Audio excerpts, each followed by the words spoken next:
Hey everyone, this is Villains of Man. We're your hosts. I'm JVD Justin Von Doon. I'm Evan the Great.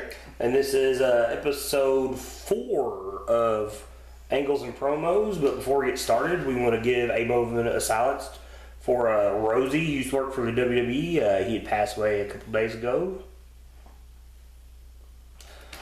Alright, so as stated, Evan Great here has started a Twitter account for our Angles and Promos playlist on YouTube. So if you're a fan of wrestling and you're listening to this, please give him a shout out and follow us over there. I guess we're going to start off with Raw from the 17th of April. Just overall, what are your thoughts on Raw? Raw was pretty good. It wasn't as good as the week before, but I still feel that they suffer from having too much talent on their show, so everybody can't get fit in, even in a 3-hour time period.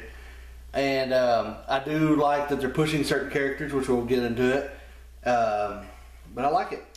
I agree. I felt Raw is back to being Raw, what it had been before WrestleMania. Smackdown being the dominant show, being an hour less, which I'm sure everybody's in the boat that Raw needs to be cut down to 2 hours. Needs to go 2 hours, and they need to take some of their talent and flood it somewhere else. Well, I think if you take the cruiserweights off of it and you just keep it on the show, you save an hour, which a lot of the times go to Raw recently, which is good. Yeah, that's a good thing. They need to do something with Balor. What are they doing, man? I'm sure we'll get to that as we go on, because man. And Joe, it's alright. He fought Jericho, but you thought it was alright. That's what I was just about to get. But I want him to fight. I don't know. I want him to fight other people. Well, he's going to. They're doing the thing with Seth Rollins, which will be awesome. That'll be a good match. But Joe versus Y2J, I thought it was really good. You need more of that on Raw. Yeah, it was a good match, but that was a SmackDown you're not quality going to match. see a lot of matches like that. Well, that's because it's a flagship show. Yeah. But like that was SmackDown Live quality match right there. I mean, not any wasted moments. Nope. Really, really good, and Y2J being a great veteran put Joe over like he should. So Joe's finally getting good competition and being dominant. I never thought about that. Y2J also put AJ over. He was already over, but well, I mean, if you think about it, guys like Samoa Joe and AJ Styles. Chris Jericho is the perfect opponent because you look at most WWE guys, and most of them are WWE guys. That's all they've ever done. Yeah. Jericho is an old school veteran who's been like them guys and traveled around the world, fought all these different styles in all these different countries. So he's like the perfect opponent for these guys. But overall, that match was really, really good. It was. And then we had Anderson and Gallows versus Enzo and Cass. I'm sure you want to throw something in that you were pretty mad about here. So, on the weeks I do not get to watch wrestling live, I watch it on Hulu. Hulu. We're Southern Missouri. It's called Hulu right now because Hulu pissed me off because it cut that match out. So I write my little handy notebook. I'm like, there is no Enzo and Cass. There's no Anderson and Gallows. And then I found out there was a match and they fought each other. And something interesting happened there. Did you notice they were talking about it? Anderson's finisher. Yeah. We did the little gut buster on the corner of that, which I don't think Enzo sold it as well. I think it was kind of botched in a sense, but that was pretty interesting. You never seen anything like that. What do you think about that? Haven't seen that match yet. Oh, fuck. You haven't watched it yet? That's what I said. I need to go watch it. All right, well, he basically almost like he's going to suplexes him, but instead of going backwards with him, he basically slams him forward gut first on the top turnbuckle. Oh, okay. And then they bounce off. It was pretty interesting. Enzo, I don't think, is the guy you want to execute that with, because to me, it didn't go over as well. Yeah. If you would have got as much as I like Enzo and Cass, they're just mouthpieces. If you'd got a true guy that was good in the ring, that probably looked really good. But it's very interesting because, and it makes you wonder if he's got his own like personal finisher. There's not the Magic Killer Buddha Doom, or maybe they're going to push him for singles, and he's got his own personal finisher. I don't know. I think you need to keep them together. Well, obviously, but it's weird that I can't tell you the last time I seen a solo guy, a tag team where one of the guys had his own finisher. Yeah. So it's interesting. It is interesting. We had an episode of Miz TV. I laugh. Miz needs to go to SmackDown. My God, why they moved to Raw? Why did they move to Raw? Because he was getting red hot. I can understand he's still awesome. I love the Miz. I love what he's doing. Awesome. He's the Miz. But I just feel like they shouldn't have moved him for SmackDown. But okay, well, think about everybody that got moved from SmackDown to Raw. Yeah. Did you really want to see any of those guys? No, not really. But anyway, I mean, that's the thing. Miz TV, somebody's always going to get beat up. Yeah, that's very, very true. But this was, man, I thought the promo with that Dean Ambrose was great. It was. It was I love really, how, really good. like, the Miz's wife keeps getting in between them. Yeah, well, like every good valet should, you know. It's great. I mean, that's how my wife is. She'd always say she'd kill any guy if they tried to fuck with me. I don't have to do it myself. So, but just like Miz, when they're messing with me, I'm going to get my shots in. Yeah. So, but the promos they cut between each other were really, really good. They're both good Pro Bowl guys anyway. But the bad thing is, we've seen that over on SmackDown. Yeah. You don't want to see that on Raw. It's almost like, okay, you guys were great on SmackDown. It's ended. Well, you're back on Raw. Let's put you back together. Yeah. And that's just like, well, it's a waste of time. Mm-hmm. There's something else you could cut out of your show and make it 2 hours right there. Gallagher, during his match, man, I can't even remember who he fought right now. Shit. Was it TJ Perkins? Yeah, it was. They had another good match. Yeah. Because they had a good match last week on 205 Live. Every one of their matches. Took a really nasty dive to the floor. That was the only thing in that match, even though it was good, that's really stuck out to me. I mean, he landed like right on top of his right shoulder, and I was like, Jesus, man, how's he going to get up and do everything? Well, he did. Well, the cruiserweight. He's a true gentleman. No fly zone. We'll get to that. Finally, I brought this up last week. The Hardys had not done an interview yet, and now they're doing interviews, and there's no broken Matt Hardy. Nope. But it's funny because on my Twitter page I follow Broken Matt Hardy and Matt Hardy himself and the deleted and all that shit. But on his Twitter stuff he still talks kind of like he's broken. Well, if you believe the rumors, it sounds like they're going to go ahead and go with it. Yeah. So maybe it's just maybe they're going to play this off this whole like Quest for Gold or whatever it was called. Yeah. They finally got back home and they won these titles, so maybe it snapped him out of being broken. And then when they lose him, he goes right back to it. Yeah. Because, the quest is over, it's completed now, but now it's broken. That'd be cool. So I'm sure they'll use some way to that. I'd also, since we started this, I try not to read some things, but that was the one thing that got me. Because that's not only WWE news, it's TNA news, it's very important. Because that's so big, and that's why they signed him back, because they wanted that. The idea was used that maybe they're going to pair them up with Bray Wyatt. Yeah, there's been a lot of talk about that. I don't like that. That's a fight I want to see. I don't want to see them team up. I don't think that's a good idea to use. Maybe Bray Wyatt would be the one to break them again. Not actually through him, do it like through a match. Oh yeah, that's very true. I mean, he could use worms on the ring and projector or some stupid crap like that. Speaking of Bray, he cut a promo with Finn being in the ring. A lot of the imagery they used for the PG era surprised me. Oh yeah, it was awesome. Pentagrams, a lot of satanic imagery there that I thought was really good. And you need that with Bray Wyatt. And you're going to have him fight Finn Balor, and I hear the talk they're not going to let him be the demon when he comes out of the pay-per-views. And they got to. And what that could be like Bray, he's going to try to harness that, and he can't. that would be interesting.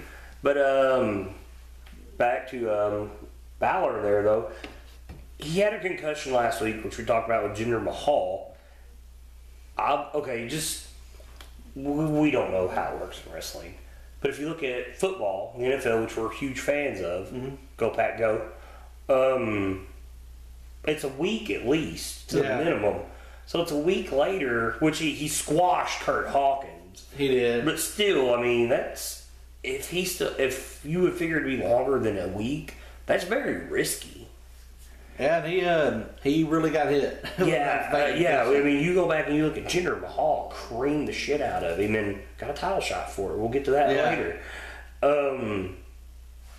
But that worries me about him because, here come from NXT, man, and boom, fucked up his shoulder.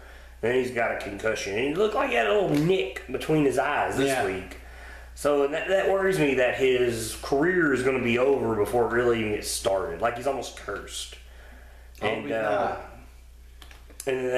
with Dash Dawson, he got his jaw broke in a house show. And it almost seems like these NXT guys are cursed.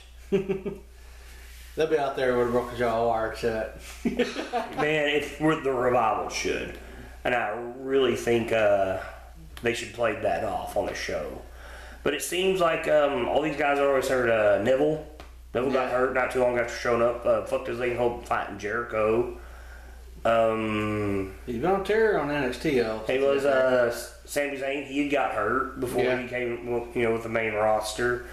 Seth Rollins. God, he's been out twice now over his knees. Let's see who else has come up. Seems like Big E's been injured pretty bad. Yeah. All the fat guys, they don't get hurt. Kevin Owens, because he got out like pushing, man. Samoa Joe? Yeah, they got, Samoa Joe just got here. Don't jinx him. And Nakamura just come up, so let's not jinx him. But it just seems like if you've held that NXT title, and if you've come up, it's almost like you're cursed. Yeah. And I hate saying that because that's what hardcore fans will see all these indie guys come up to the main roster. So it almost seems like they're cursed. Another thing, they had the big match with the women. Man, they're trying to make Nia Jax look strong. She was tossing women into each other left and right. She really is strong. Yeah, she is. And it's almost like... She's going to hurt somebody. Accidentally, yeah. And it'll probably be an NXT guy.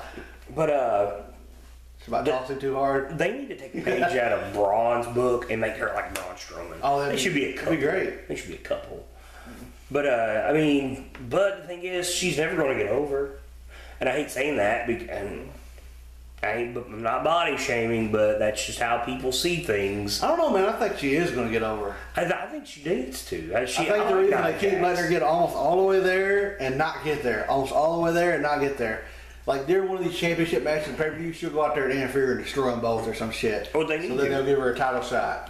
But here's the thing, man. I mean... but you took Charlotte off the roster and... who put her over. And I'm like, none of these other girls are even... Close to her size. Close to her size. No, yeah, and that's the thing. I mean, you're going to have... Banks is already beat her. And now you've got Alexa Bliss, who is smaller than Sasha Banks, who will probably beat her as well. And that just makes her look really, really bad. I think she's really going to win the belt. I hope she does. I think here in a couple pay-per-views, she'll win it. So you think that's the way that's the reason they took Charlotte out? I think she'll get it and she'll have it for a while. She might carry that belt for a long time. Nah, I really think it. She's just going to dominate people until they move some girl up or. And then Alexa Bliss won that. No, that was great. Okay, and it was great that she won, but still, I'm like, you ain't going to Nia Jackson here. Come on. Yeah, you can see Nia Jax played that off really well. Like, she was mad about it. Yeah, and she got lucky she won. Yeah, she got lucky she won. But even though we'll get to it at SmackDown, it's kind of weird that their big women stars switch shows and now they're both number one contenders. Yeah. Kind of sucks. You kind of got to make Charlotte number one contender. Probably my favorite tag team in the WWE right now, and I'm pretty sure they're yours, Sheamus and Cesaro. I love them. They're ring gear Monday night. Revival is actually my favorite tag team right now, but I love Cesaro. Okay, well, their ring gear is awesome. That ring gear they had on Monday people that hate great. It. They're like, why do they got kilts on? I was like, they got kilts with suits on. It's like a badass. It takes a real man to wear a kilt. But I thought that was really, really cool. And man, it might be too fast, but I wouldn't be shocked if they got them belts from the Hardys. You think so? Yeah, especially what you're thinking is going to be correct. Like they lose them and they go back to being broken. So I just think that'd be a cool way to end that. But yeah, I seen that where a lot of people didn't like the ring gear, and I thought that was really, really cool. They got cool ring gear and they're badass. Yeah, and that's the thing. I mean, and it happens every couple of years. They just take two guys that aren't doing nothing, Yep. and they bond really well as a tag team, and it gets over. And the bad thing is, which Gallows and Anderson beating them for titles, I was fine with that. Yeah. That needed to happen. Man, just a Hardy stepping in. As much as I love the elite shit, I just did not like that. I kind of liked it. Yeah, but I mean, I liked it because it made it a real big moment that they won in a ladder match. and it was a surprise. And like they said, this is not a ladder match. Yeah. So hopefully, I hope they wind up winning those back. I think they're going to win them back. But Cesaro fought Jeff Hardy, and it was surprisingly a really good match. It was. I was very, very impressed. I thought it was kind of going to be kind of crap, but no, it actually was pretty decent. Yeah, I really did too. I mean, and that just kind of, which in TNA you kind of seen really how big Jeff Hardy is compared to a lot of guys. Yeah. Especially like when he fought AJ Styles when he first showed up over there, because he's like they even said he's like 6'1", and you can tell he's a good size, especially up against Cesaro. You can tell he's got size to him, and that just kind of really stuck out to me because you hadn't seen Jeff Hardy over there in a long, long time. And when him and Madden came up, everybody was big, like literally height-wise. Yeah. And now they almost fit in physically. Then I knew Raw was going to fly by when we did this because it's back to just being boring Raw. The main event once again this week, Braun Strowman. He started the show and he ended the show. He was also in the middle of the show. In the middle of the show. So, I hate that he's doing this competition thing. Like, he wants better competition. I hate that. He's already done this. Yeah. So, he needs to start, literally, they need us to start giving him named competition. That's people know of. That's important to the roster. And let him just squish them. Now, don't get me wrong, man, when he attacked Goldust and R-Truth, fuck, I felt so bad for R-Truth. And that just shows you how big he is. Because when he grabbed R-Truth, R-Truth literally looked like a gnat to him. I kind of feel bad for Goldust. Well, okay. Even though that door would give in, they threw it through, but it looked like he threw it really far. Well, it looked like they had a mat on the other side of that, too. And it was, if that's what it was very obvious. So that was almost like poor camera quality. Yeah, he just killed. And I like that tag team, by the way. But they're not. They ain't gonna be able to do nothing. They're both too old. Yeah, my God, they're both over 40. Yeah, Goldust just turned 48 here recently, and man, he gets with it almost something better than anybody in the business. That's a great tag team, but they're not gonna push them because they're so old. Yeah, but that's the thing. You gotta have a good job of tag team. Yeah, everybody likes. So the Big Show comes up, tackles him, which we've already seen this once. Yeah. So they're in the match, and overall, what'd you think of the match? The match wasn't as good as the first time they fought, but it was alright. It was shit. Which I didn't get to watch that first match. I had to work. But even when I didn't. The first time they fight, it's like a back and forth, and Braun is showing off all of his moves. But you see that a lot here. And this time, it was like, let's let the Big Show beat on him forever and not be able to, and then he still can't win. Okay.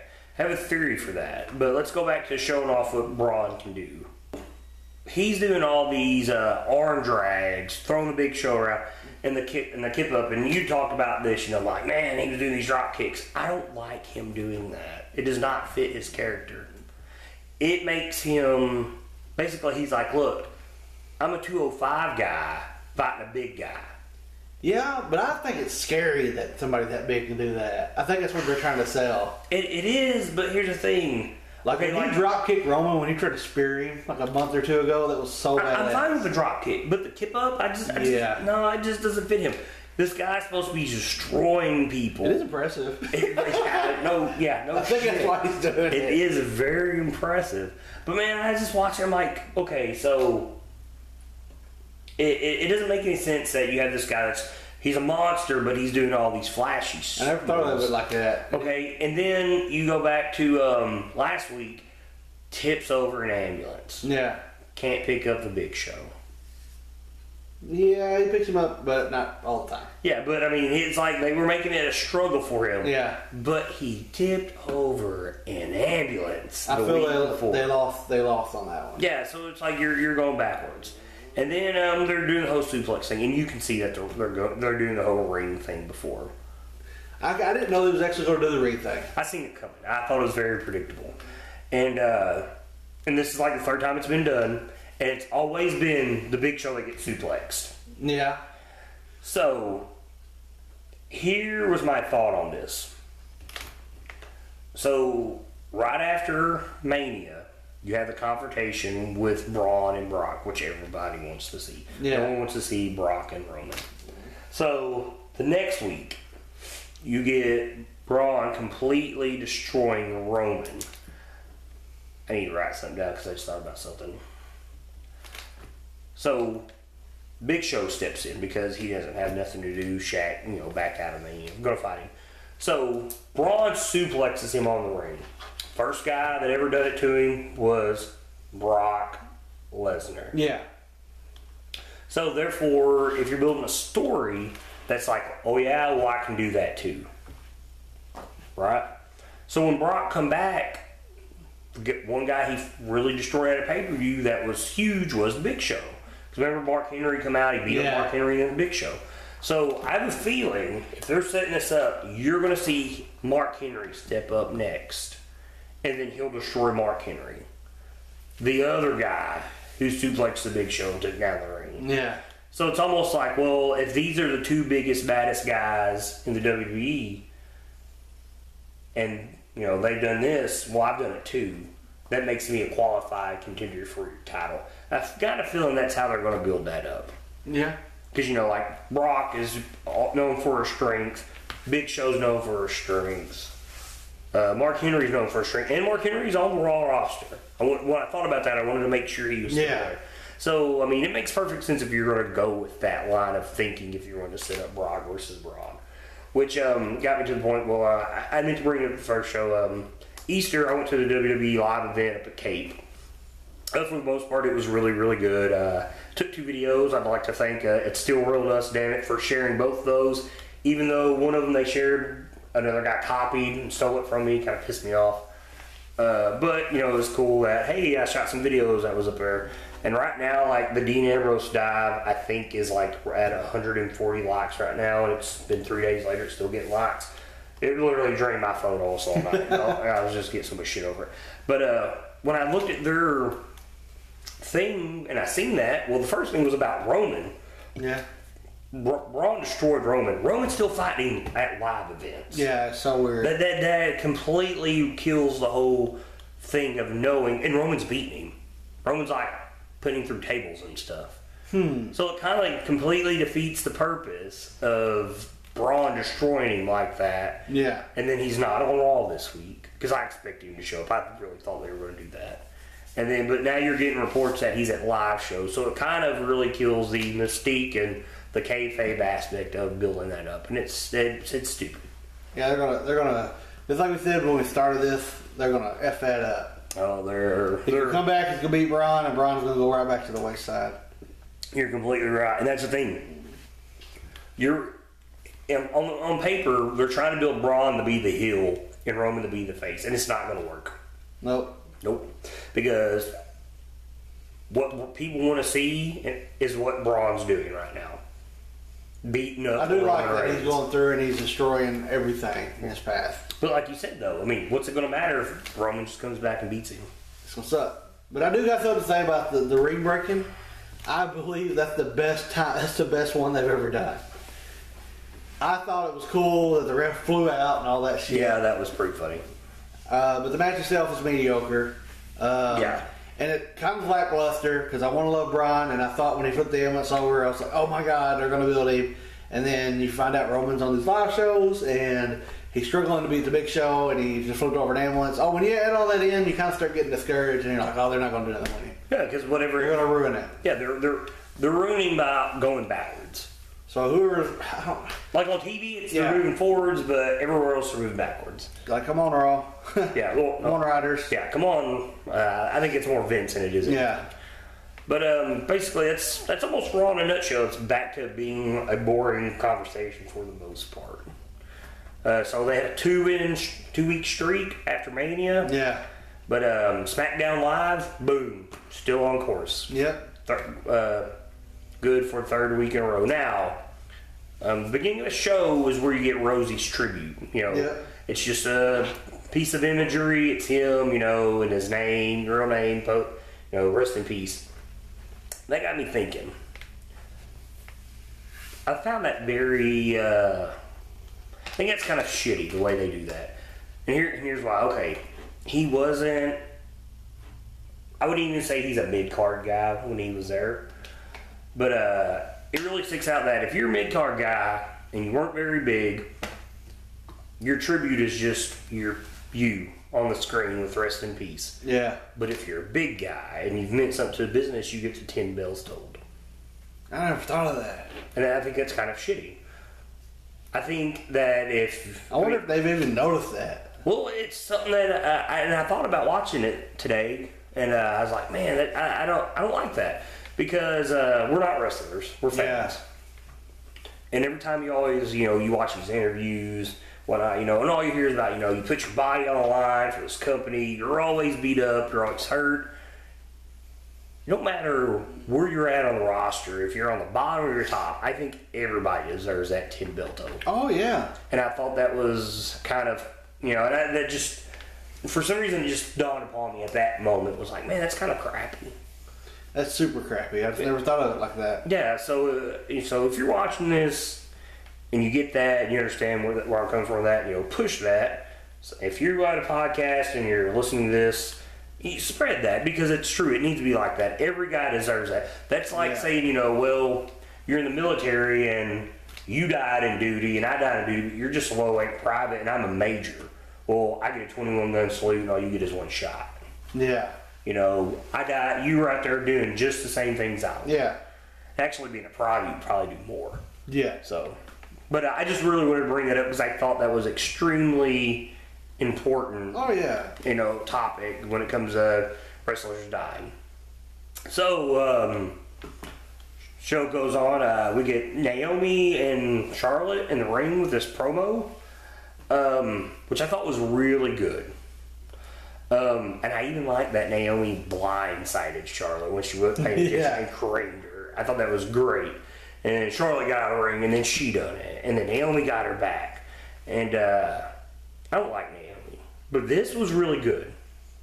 I got some things to say about it. Okay, go ahead. Oh, well, once we get into the match. We'll get into the match. This is just all one thing. We ain't got to go in the order of the show. But I thought, man, her blindsiding like that, it's almost very Uso-like now. Yeah. Because she had an attitude, and I thought, man, we always talked about, that Samoan faction, they need to do it, and there's no reason why she can't do it. So what was you going to say? Same thing as, I know Naomi's getting a push right now. A lot of, I guess, kids and women like her, and some men. But I don't think she's to the level of wrestler most of the women that are on the roster now, because she wasn't trained in NXT really. But she's kind of boring if you watch her matches, and a lot of her moves, what she does is they're hard for other people to sell it. And she botches all the time. If you watch a Charlotte match, I counted like 5 or 6 times where she messed up. It's funny, because I thought that was Naomi's best match ever. It's weird. When you watch it, she messes up a lot against Charlotte. Well, that's because she might be in the ring longer. Yeah. But Charlotte's, like, literally the best female wrestler. One time she messes up so bad, it almost looks like she does a handstand, and Charlotte runs over there and puts her head in her legs. Yeah. I don't know if y'all noticed that. I thought the reason that match was so good, I feel... Because Charlotte. I really feel like Charlotte carried her in that whole match, and the end of it was amazing how she won. Mm-hmm. And she kind of got pissed at the end. So maybe you're right. Maybe she'll have to revert to those ways. Well, yeah, but I watched it, and which back again at Cape Sunday night, there was a 6-pack challenge for the title. It was Naomi, Mickie James, Carmella, Natalya, Naomi, Becky Lynch. It was the best match on the card. Like, their timing was great. Like, when someone was out on the ring, it was just perfect time for someone else to come in. And there was almost not a wasted moment in that match. And before that, Baron Corbin and Dean Ambrose fought for their Intercontinental title, which was a good match. It was the longest match of the card. And then the main event, which you would think would have been the best match, was Orton versus Styles versus Bray Wyatt. Yeah. You would think that would have been the best match. Huh. But man, the women tore it up, and I was very, very impressed. Because anytime we've ever been in a live show, it's like, women's wrestling. Yeah. And then, but even though I don't win now you're kind of like, oh god, a lot of the women wrestlers, it's getting better. It's getting better. But I was very, very impressed with their match. It was really good. Check it out. But yeah, anyways, check it out. Yeah, you can't check it out. It's not there. But then we got a 6-pack challenge on SmackDown for the WWE Heavyweight Championship #1 contender. You got Luke Harper, Eric Rowan. I'm about to get to that real quick at the live show. You got Sami Zayn, Jinder Mahal. Who else was in? Dolph Ziggler and Sami Zayn. I said Sami Zayn. You did? Mm-hmm. Dolph, Sami, Eric, Harper, Jinder Mahal. Who's the other one? It does not matter. None of that We'll matters. probably think of it while we're talking. Yeah, but Harper and Eric Rowan are two guys that really rely on character. Yeah. Like their characters, right? Well, they fought each other at that show too. And man, they wrote characters so many times. Like you could literally, they were talking to each other in the ring, laughing about Oh, stuff. it's Mojo. Yeah, Mojo Rawley. Yeah, thank you. So they're talking to each other, and Eric Rowan comes out, and he's going to debut this. He's trying to do a new gimmick. And it's his clown gimmick. I thought he was the Easter Bunny. Because he come out with his sheep mask on. Not this fucked up, fucked up sheep mask, but he had his regular sheep mask on, and he had paint on it. And I thought he was doing the Easter Bunny. No, he's doing a clown.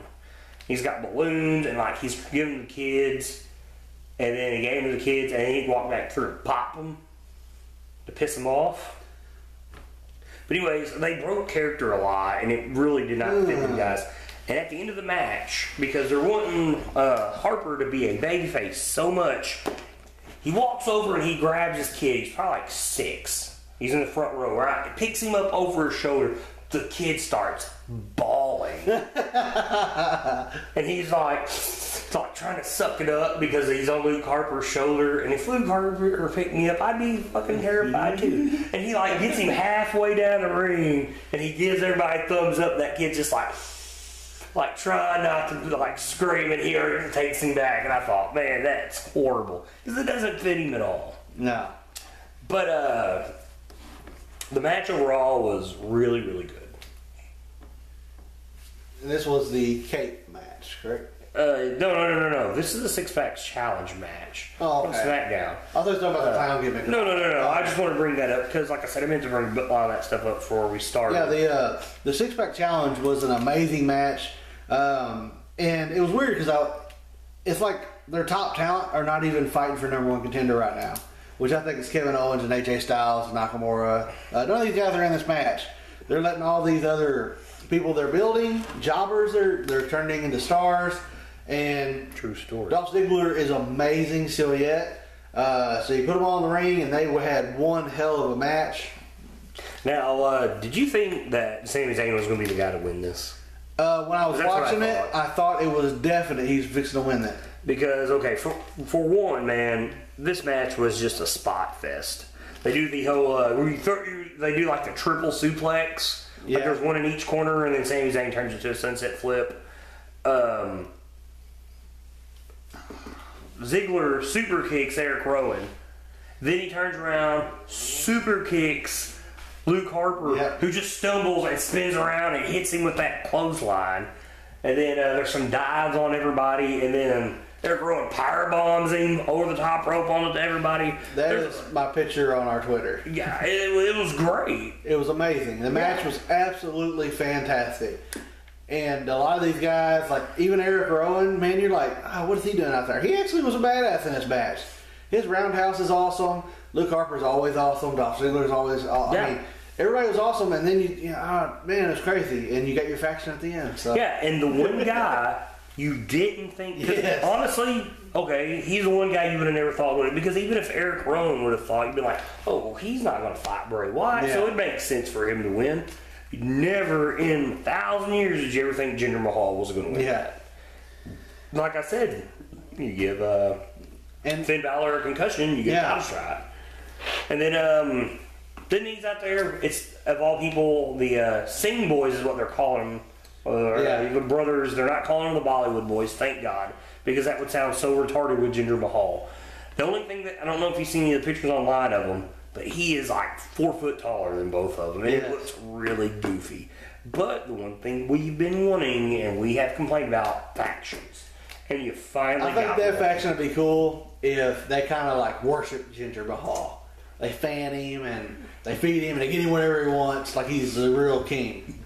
Well, it makes sense because he's way bigger than them, and everybody thinks he's on steroids because he's pretty jacked. He's on steroids. I said that like every episode. I mean, yeah. But I don't care. It's wrestling. He could be on steroids. But it's a start for a faction. You've got, obviously, he's going to be your main player. And who said last week that they wanted to see him fight Randy Orton? I did. You did. I really think that it'll be a good match. And, well, now you're going to get it. And now, not only that I think he's going to be a good match, I think he's going to take the belt. Yeah. And the crowd hates them already. They're going to be a great heel faction. Well, you get these Middle Eastern guys, and crowds always hate them. Yeah. Muhammad Hassan, you've got the Sheik. It's funny because last week I was like, I think he should take his turban off. And I was like, no, leave it on now. Yeah, well, it fits him now. And then afterwards, Randy Orton come out, talked, and then Bray Wyatt showed up, and then they had the whole House of Horrors match. Man, I really am starting to... There for a second, I was really in that when that happened, that Bray Wyatt's going to win that title. Because there's a thing come out with Edge and Christian where they talk about the House Wars match. Actually, they were supposed to fight that when they were the Brood against the Hardys. I read that. You read that? Mm-hmm. And does that not sound like something Bray Wyatt would win? Yeah. I mean, it's almost tailored for him. I've been on Twitter and Facebook a little bit, and you might even say this, but I think I read it on there that a lot of people are saying that's not going to be for the title by the time it gets here. You don't think so? The House of Horrors match. They're going to take the title out of it. I'm like, they're not going to do it. No, they've got to. He's got a rematch, so but they have to do it. One thing I wanted to bring up before we move on from this match: Mojo Rawley won the Andre the Giant Battle Royal. Do you think he's ever going to do anything bigger than that? Nope. Neither. I think they're going to try to push him a little bit. But his best thing is when he's tagging with the Hype Bros. That's what I think. And you have him throw Ginger over at the Royal Rumble and get help and all that. And now look, they're pushing Ginger. So I like how you call him Ginger. Well, Ginger. Yeah. You're a Ginger. He's Ginger. You're a Ginger. I'm calling him Mahal for now. But yeah, I don't think. No, he's not going to be anything bigger than winning the Andre, unless they. But they already got a tag partner. He's going to wait for him to come back. And where is Zack Ryder? Is he on SmackDown? Yeah, he's hurt. So I'm wondering, when he comes back, they're going to have to tag him. Well, and then we had American Alpha versus now the Carlones with Epico Primo. They're taking their, I think it's their granddaddy or uncle, his name, because, he was extremely popular wrestler in the 70s and 80s. American Alpha, back to the live Cape show, you'd have got a kick out of this. They fought the Usos for the tag titles, right? Yeah. American Alpha comes out and it's kind of quiet. Music goes off. The crowd's, ooh, so, ooh, so. So the Usos come out, right? And they get in the ring and they're just like looking at everybody like, what the hell is wrong with you people? And everybody's just, ooh, so. And, they're the heels. Yeah. They look like they're from a gang, and they're literally looking around the crowd like, what the fuck is wrong with you guys? You're supposed to boo us. 5 minutes into the match, Jordan Gabriel does some crazy shit on, I don't remember if it was Jimmy or Jake, but literally ripped his pants from crotch to the top of his ass crack. Oh my God. And he got made fun of the entire night for it. It was pretty bad. But, back to the Carlones versus American Alpha. Not the greatest of matches. They're a jobber tag team. Yeah, they're kind of trying to build them. Yeah, is the Carlones name really going to give them any credit? Now, okay, so my thought was they start calling him Carlone.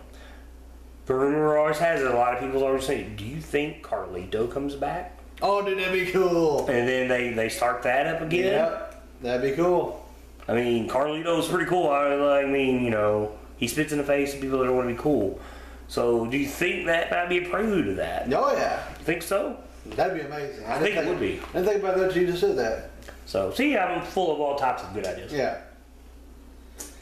I feel that my team, American Alpha, is going to be a done team.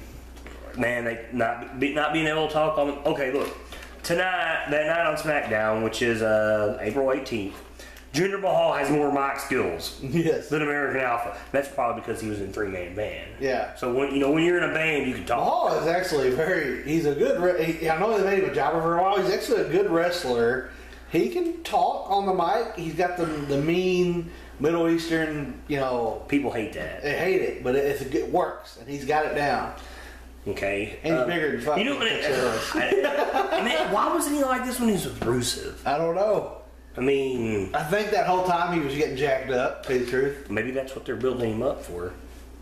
So when Rusev becomes handsome Rusev and he's a face, I can't wait for handsome Rusev. I hope they do that. Because when they showed Lana and she looks, oh man, Edible. I thought you couldn't make it better. Edible. They did.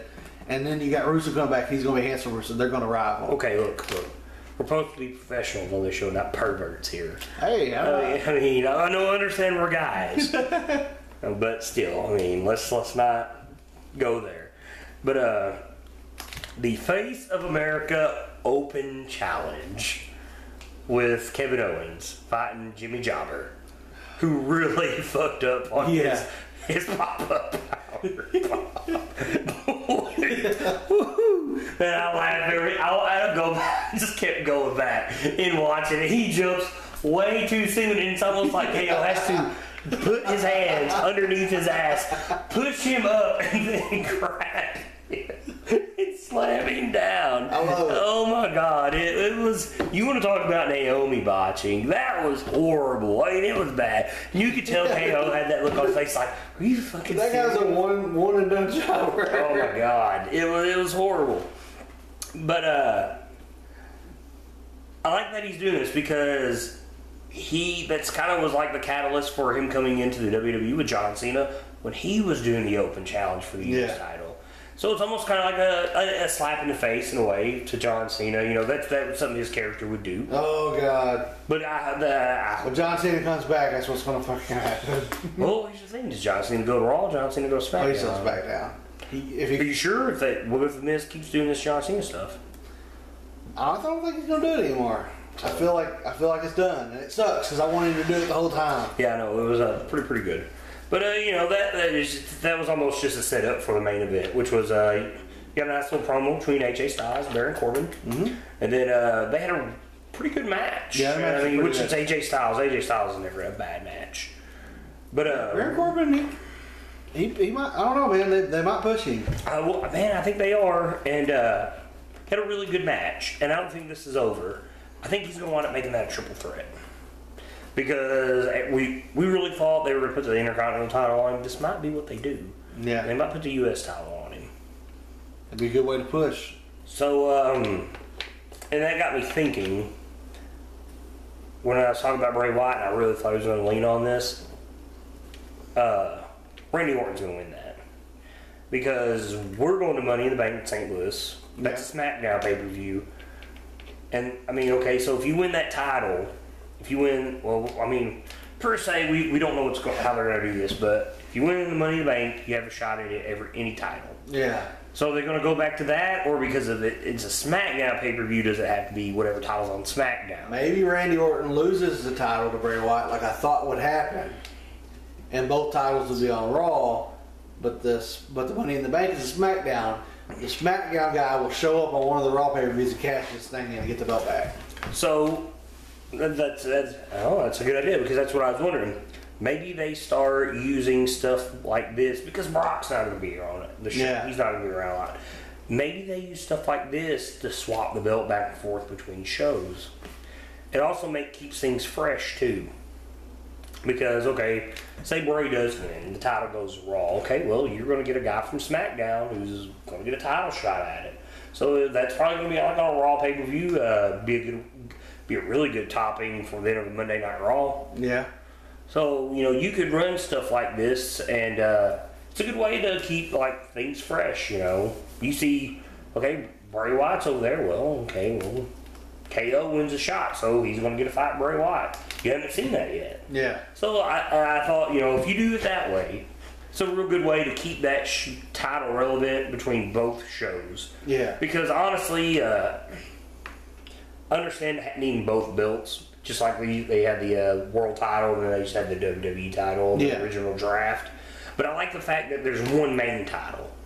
And, you know, it's important that it's being on both shows and that someone should always fight for it to keep it on their show. Therefore, it almost makes... They're supposed to be two different shows, but it almost makes it more of a competition between both of them. But I think they should do that. I think that'd be really good. It'd be interesting. It's definitely really good. Now, one thing I also want to bring up, we were talking about, what are they going to do with Baron Corbin? We were talking about that after their shakeup. Yeah. Because of how everything was stacking up. And I was sitting there watching a live show. You know who's an awesome opponent for Baron Corbin? Luke Harper. Oh, yeah. Because that's one guy we didn't think about because you're getting all these big names. You know, Nakamura showed up. You know. What are they going to do with him? He's fighting. They say he's fighting the dark matches after SmackDown goes off. Yeah, he did this week. That is crazy. Because he wrapped up his NXT stuff. So, well, here in the next paper, you'll get to see him fight Dolph Ziggler. Yeah. So, but I thought about that, and that's going to be a one hell of a match. Man, here's my problem with Dolph Ziggler. Once again, a WWE guy, like he's never really been anywhere else for the most part. And then you're going to fight Nakamura, the King of Hardstyle. He's fighting Hardstyle. Like, them dudes are freaking... They hurt each other over there. Like, there's some stiff shots. And that's what I'm really worried about with Nakamura and a lot of these guys. Like, you know, I brought it up last week, you know, it was brilliant to keep AJ on SmackDown with him and then bring Sami Zayn over there, who had already wrestled him on NXT, had an awesome match. And you got KO, who's used to wrestling the Japanese style, too, from, like, you know, New Japan with the RH stuff. So, you know, he's got experience with that. But you look at almost everybody else on the roster, they don't. And, you know, stiff shots hurt. I think Dolph Ziggler's going to sell every shot he has. He sells anything, man. I mean, you could beat that dude with marshmallows and I feel like this match, this is going to be awesome. So, but here's the thing, okay. Do you let Ziggler get any wins over him? No. None? I mean, well, if they start a rivalry, but it's this one fight at the pay-per-view so far. So if they want to start a rivalry, you got to have him win some. Well, that's what I was getting at, because now with the brand split, and even though it's been like this without the brand split, you know, rivalry will go for 2 or 3 pay-per-views, which I hate that. But, because what I was getting at is, I think Backlash is the next SmackDown pay-per-view, and then we got Money in the Bank. So does Nakamura make the Money in the Bank top match? Or do they wait for it and not put him in that? I think you put him in it, but he don't win it. You don't think he wins it? Something happens where he can't win. So, you look that up. Wonder if he's ever been in a ladder match. I bet he's not. I don't think he's ever been in one. So it'd be interesting. I got thinking about that because I think he'll win that title soon. But I don't think Randy Orton's a perfect opponent for that. No, he won't have it by then. So, but like I said, you know, maybe that's how they're going to keep the title between both shows, stuff like that. So I thought that was pretty interesting. But overall, I guess we both agree SmackDown was a better show this week. This is probably going to be the trend for a long time. I do got one more thing to say about SmackDown because I wrote it on here. I'll read exactly where I write it. SmackDown is still a better show, and where the hell is New Day? They keep showing that. I know that Kofi's hurt, but they keep showing them come out, and New Day never died off. It's still popular as hell. Yeah, it's gone. And when they show up on SmackDown, I mean, come on, the Usos got to get. They're going to lose the belts to them. I mean, they're too big to not get a title shot and win them. I'm glad you brought that up because they had the thing, you know, New Day coming soon, which they've already been there. Why can't Kofi be there in a foot cast if he's broke his ankle? Yeah. I mean, I don't know why the other ones ain't on there. They're a good team without him. Yeah, they are. But, I mean, he could literally be riding a little ice cream bike around. Yeah, they're going to come out there in a cart. Yeah, no shit. Cart, whatever. Yeah, right. I mean, so why can't they do that and keep them relevant? Because otherwise, I mean, literally, your tag team division is dry. Yeah. There's nothing else. I mean, so Paragraph really took a. They dropped off. Uso still got the belts. Yeah, you're kind of dry. I mean, I don't know why they just can't let Kofi come around like that. It makes sense. Keeps them relevant. I mean, like you just said, they did that with Enzo when he was injured to keep Cass relevant. I wish he would have still been doing that. I wish Cass was a single wrestler and he came out in that damn thing talking. Oh man, that's what they need. He needs to be his manager. They don't need a tag team. He needs to be his manager. I completely agree with. They're great together. But in a nutshell, that's been our reviews for Raw April 17th and SmackDown Live April 18th. We're the Villains, man. You can catch us now on Twitter at Angles and Promos. We're your host. I'm JVD Justin Mondoon. And I'm Evan the Great. Keep it between the ropes, guys.